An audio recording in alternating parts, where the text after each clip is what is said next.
C'est une opportunité, moi qui maîtrise entre guillemets la crypto-monnaie déjà depuis quelques années. C'est un sujet qui m'a fortement intéressé parce que c'est la première fois qu'on crée une monnaie qui est indépendante des monnaies centrales, des monnaies fiat, des monnaies étatiques.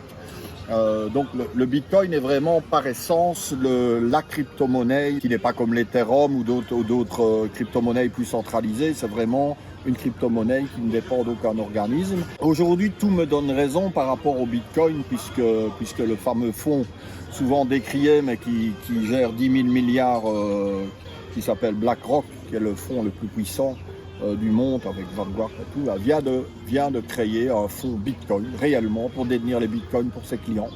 Donc pas seulement un fonds papier qui copie la valeur du Bitcoin, mais un fonds qui va détenir les Bitcoins. Alors les gens qui ne suivent pas bien la crypto-monnaie vont évidemment dire que le Bitcoin est descendu. Oui, parce que dans les médias, il y a du bashing, du crypto-bashing, parce que c'est nouveau et que voilà, il faut détruire. Donc on parle toujours des diminutions de cours du Bitcoin, on ne parle jamais de l'augmentation. Donc on va expliquer qu'il était à presque 70 000, 70 000 dollars et qu'aujourd'hui il est à 20 000 dollars. C'est un fait, ça s'appelle des bear markets, ça s'appelle des marchés qui diminuent tous les X années. Mais le Bitcoin était à quelques cents en 2010, donc je dis toujours que les gens qui auraient investi quelques milliers de dollars, même en 2009, en 2010, même avec un marché descendant, seraient à la tête de plusieurs dizaines de millions ou plusieurs de centaines de millions de dollars. Donc avec un marché qui descend, c'est quand même bien d'avoir investi 10 000 et d'avoir aujourd'hui 200 millions, même si le Bitcoin est descendu. Évidemment, il ne faut jamais investir dans le Bitcoin quand tout le monde vous dit d'investir et quand il est en pleine montée. Donc, c'est aujourd'hui, quand tout le monde vous dit de quitter le Bitcoin parce qu'il est descendu à 20 000 dollars, c'est aujourd'hui qu'il faut l'acheter. Alors, il peut peut-être encore un peu diminuer.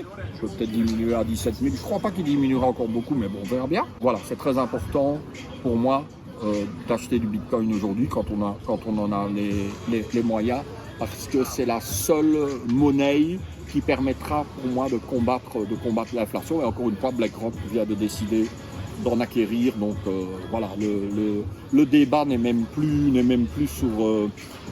en jeu. La cause est entendue. Donc quand est-ce que le Bitcoin vaudra 1 million? Est-ce qu'il vaudra ça dans 2 ans, dans 5 ans, dans 10 ans? Je n'en sais rien, mais en tout cas, pour moi, c'est lancé. Peut-être que certains diront c'est faux, mais moi je reste convaincu que c'est vraiment une manière de préserver son épargne, puisqu'on sait qu'aujourd'hui l'euro a des problèmes. Le dollar reste très performant aujourd'hui, puisque le dollar est le franc suisse. Mais aujourd'hui, où peut-on mettre son argent face aux différentes menaces qui arrivent?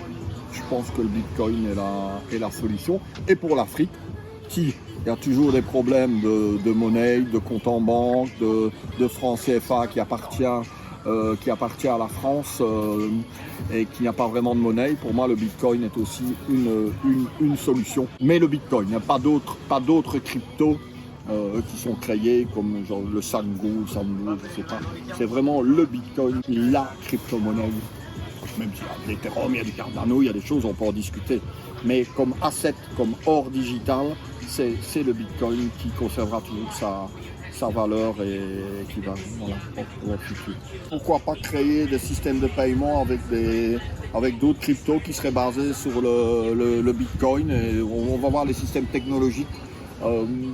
Pourquoi est-ce qu'un système ne pourrait pas être basé sur le Bitcoin? Pourquoi pas?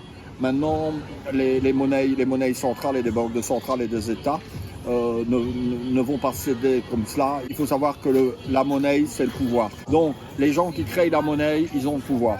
Ils ont beaucoup plus de pouvoir que les gouvernants et les gouvernements. Donc, Rothschild, je pense que c'est Rothschild qui disait à l'époque donnez-moi le pouvoir monétaire et les lois, je m'en fiche. Le pouvoir de la monnaie, c'est le pouvoir mondial. L'hégémonie, toujours actuelle, contestée des États-Unis, c'est le pouvoir du dollar.